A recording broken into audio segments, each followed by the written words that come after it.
teams from the same region cannot be drawn into the same group. And now because of this condition, the groups will essentially be decided by the first team poll, but we will run through the entire thing.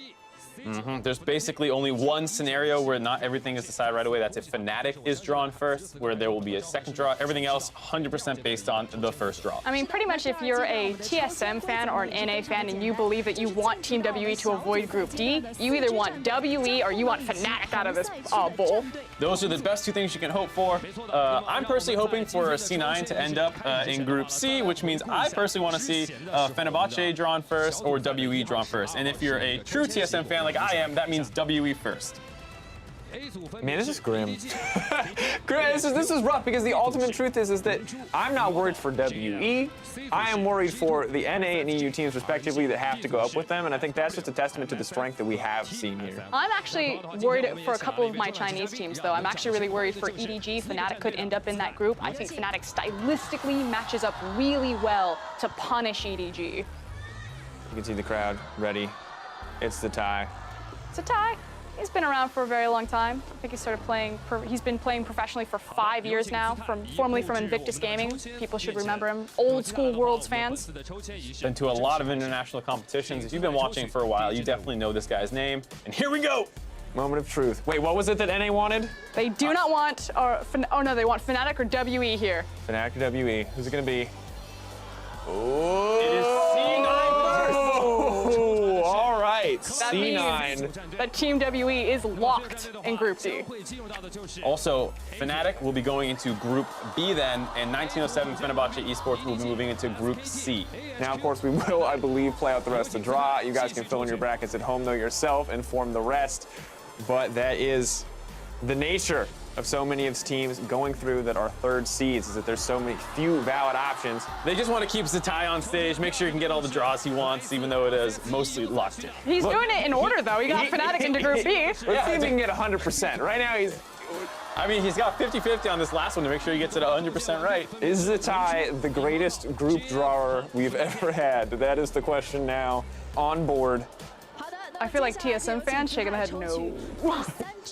Yeah, they're definitely not too happy with him right now, but I do think as a TSM fan, you kind of have to accept that you're going to have to play hard teams eventually in the tournament to prove that you actually had to get and earn your positioning, as Zatai does drop the automatically perfect draws.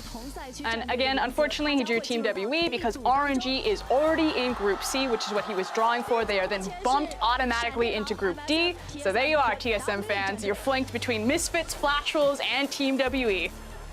And yay for G2, man. They did not get C9 in that group. That is gonna make Europe's life a little bit easier. Don't get me wrong, 1907 Fenerbahce are a fierce competitor, but we have seen what NA mid-jungle synergy does to European teams, and I do not like it.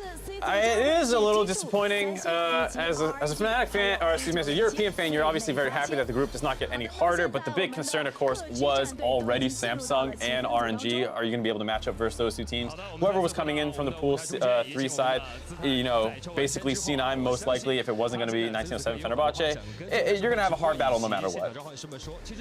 And taking a look over these groups, I don't think any of these picks kind of fundamentally shift the power dynamic at all. I think Group A still, you know, just as strong. Group C, maybe it alleviates a little bit of that group of death, because now I guess you're competing against SKT, EDG, AHQ, and Cloud9. So maybe power dynamic shifts towards Group A a little bit more. I think Group B is another one, just with Fnatic ending up there. If they are actually better than Immortals, then they are pretty likely to get out. I know Gigabyte Marines are a scary team, but they're much scarier in the sense like they'll steal a game from you and ruin your Worlds run versus like actually battle you to be the second best team in the group. And that's what I want to know, because Young Generation looks so good here, and we know the Gigabyte Marines have been deemed a much stronger team overall. So I personally really want to know how they're actually going to stack up, how much better they're going to look from MSI.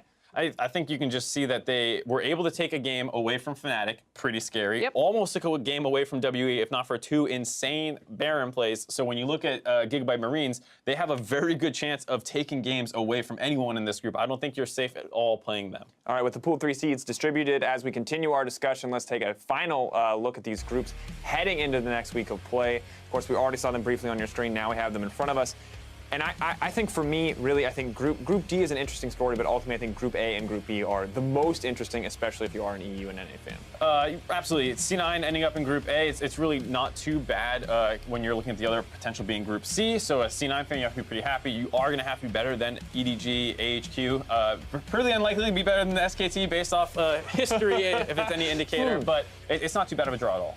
Yeah, and specifically with Cloud9's most recent form, you know, maybe domestically there were some inconsistencies, particularly with Impact up into the top lane, but since regional finals in through play-ins, he has certainly cleaned that up a lot, which I think does give him a cut or an edge above EDG, who has Mouse as their top laner. Yeah, excited to see exactly what SKT can do in the top lane. Ziv as well from AHQ. I think the top lane competition outside of EDG is going to be very, very exciting to watch. Not that I'm not expecting anything from Mouse, just that the other guys just feel a little bit above him. Absolutely. And the NA fan of me is kind of disappointed because I want an easy group for TSM and I want C9 and Group C to have a crazy battle. But I do feel like these are actually very balanced groups where, for the most part, there's one clear favorite generally in the group, followed by a couple who can really vie for that number 2 seed. So this is going to be a very exciting group stage to watch for me. There's also such a huge diversity of play styles fed into every single group. It's not like we're going to see like the slow macro game. You have your crazy teams, you have your team fighting teams. Like, it's a smorgasbord of every different type of League of Legends that you would want to watch. All right. Well, I'm excited to see exactly how this plays out, but throughout the entire week, you logged on to call out your world's big plays, so we decided it was best to review a few of our favorites, brought to you by Acer. Now, up first, Law Octavian heard Mark loud and clear when he called out Smoothie's big play. He says, at the Mark C, that's this guy. He clipped that Thresh play for you, man. Yeah, this is such a good play. I can't wait to see this again, just because Smoothie is going to smash it. Is this the sick flay? This is the, I don't want to spoil too much for the viewers, but we are going to take a look at it now, and I can't wait to see one more time exactly what Smoothie does. I think they will, because they've wasted way too much time. White Lotus and Genthix wanted nothing to do with that. But here comes Sejuani, it's a counter gang. Smoothie landing the hook, but now he's got to be pulled to safety by Sneaky. Yeah, Smoothie actually had a fantastic game. It's not going to show so much in the stats, but the way he was deflecting ganks and starting things off. That's just such a nasty mechanical play. Like, if you don't play Thresh and don't understand how hard it is to hit the perpendicular flays when someone's movement is going through the hitbox as opposed to into it parallel, it's actually very difficult to hit that, as well as the fact that he's doing it in the middle of hooking a Tristana and then realizing, you know, Sejuani's coming over the wall. That is just such a disgusting I'm just glad someone play. called it out, because you've literally been talking about it nonstop since it happened, and you finally get to say it on air, so yeah. Yeah, there we go. That's my little moment. Thank you very much. All right, well, then Phil Chen spotted the Line Gaming 80 carries. Quick reactions. He said that was a really sick flash by White Lotus. So smart. Contract swooping in there with the ulti to make sure they seal the deal. White Lotus coming in, trying to find the damage onto Jensen, manages to get it out, plays the taunt with the flash. My God, just take a second to appreciate how good of a player White Lotus is. Just straight flash, so clean, and then jumps out to safety with the rest of the reinforcements. You just watch that Tristana in that last play, and it's just pretty. It's so pretty. Not even a single beat skipped. He's just like in mid auto attack, dodges the flash, and then just continues to smash people, hops to the other side. That's the best part. There's no awkward fumble. There's no awkward stop and auto attack a different target. Literally one track mind. It ignores the Shen, flashes perfectly, keeps auto in the Orianna. Yeah, nasty play out of him. Absolutely. Well, finally, while Patton couldn't end the day in a penta, Sir Ordinary was still impressed by the 1907 Fenerbahce 80 carry. Patton opens up, he's spraying and he's praying for more kills. It's a double for him. 1907 Fenerbahce will flash in for these kills. Marv forced back to the fountain, Bert forced back to death. And now 1907 Fenerbahce can close out this game. The quadra kill for Patton. Give him his second penta of worlds. He does it again, Japone steals it away. 不容先死，继续追，闪现上来一下，一技能又 boss 一个。是的，剩下3个人应该是无法抵挡对面的大军了。赶快闪现过来，小胖这边跑回水泉，3杀，能量倾泻灌进去，9桶一继续帮忙扛塔，4杀，最后一个拿5杀吗？冲拳拿5杀，冲拳拿5杀。 They wanted to give him the penta, but Chapone, he said, you know what? I deserve some of the credit too. He didn't have to push W! He didn't have to do anything! They just had to die in the fountain for him! He literally gave his team the bird. I'm glad. All right, they already spoon-fed Patton 1 pentakill. They don't want to give this guy all the attention on the team. Frozen's still on there, Crash is on there. All right, let some other people shine for a moment. Everyone needs a spotlight. All right, well, don't forget to keep calling out those big plays, and we'll keep an eye out all worlds long. I think just so many fantastic ones across the board. It's hard to decide what was the most impressive, but those were just a few. And now, as we close out the play-in stage, let's take a look at this week's best of the Rift, presented by T-Mobile, America's best unlimited network. Now, these are the players that stepped up on the big stage and made their names known throughout the play-ins. And first up, it's Team WE's Condi and Lion Gaming's White Lotus. Both these guys had pretty huge performances. Condi, most recently, he's even playing marksman a little bit. He's doing a lot of stuff over the Rift.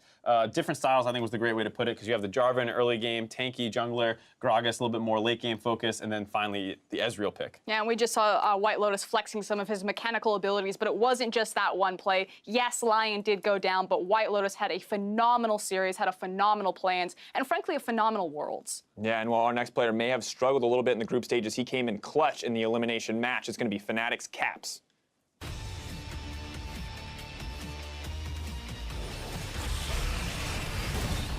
Of course, this play right here, I think, is the moment where you know the Caps is a clutch player, because shutting that down in a game that you were definitely not winning for a long period of time just looks so good. And look what happens when Fnatic find that they have a mid laner and they give him resources. He's able to go off and make plays like this. I was so lucky that I got the honor of casting this game and watching Caps not only go off on his Cassiopeia, but then also pulling out his Talia, which was mint. That was actually what I was really excited about, too. Not just that he's picking some of these more lane-focused things, which we did see a fair amount out of him. You know, we had things like the LeBlanc, which didn't work out as well, which he was doing the counter pick, but that Talia looked immaculate. All right, well, speaking of dirty Talia players, one more makes him onto our list. It's none other than 1907 Fenerbahce's Frozen.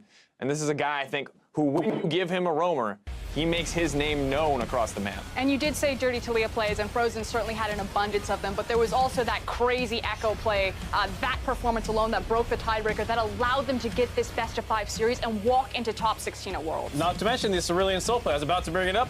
Perfect time for the B-roll hands. Two people with stars at the same time. Excellent timing on the roam as well. He leaves mid lane reacting to his bot lane going down. Also able to set up plays. One thing that doesn't happen a ton is people send resources to the Aurelion Soul, but he does have good gank assists, so really great to see him being able to influence his own lane and others. Well, of course, it's interesting to see exactly how far a lot of these players have come, but from the first CS to the final A's, followed Best of the Rift in more places than ever. T-Mobile, America's best unlimited network.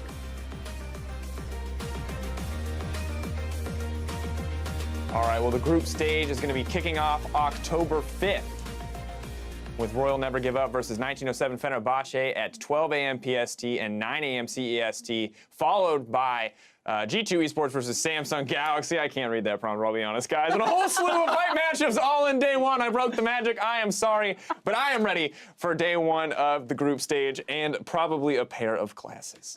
Yeah, I would fix that over there. But we get our first look at RNG. I'm super excited to see how the other LPL teams are faring right now. We've kind of gotten the slow, steady pace of Team WE, and I really want to just shift gears and go back to that sprinting play style. I also love that starting Group C, which is often being hyped up as one of the craziest ones, with just the sheer amount of talent in that group. So very quickly, we're going to see how that starts shaking up right away. I just want to see G2. Please, please don't choke this year at Worlds. But we get to find out. We are so close. But now for myself, the casters, and the entire live broadcast crew, thank you so much for watching, and we'll see you next week to kick off the group stage. Good night. We'll see you shortly. Are you okay over there? I can't read. I can't read. It's a struggle. I'm struggling.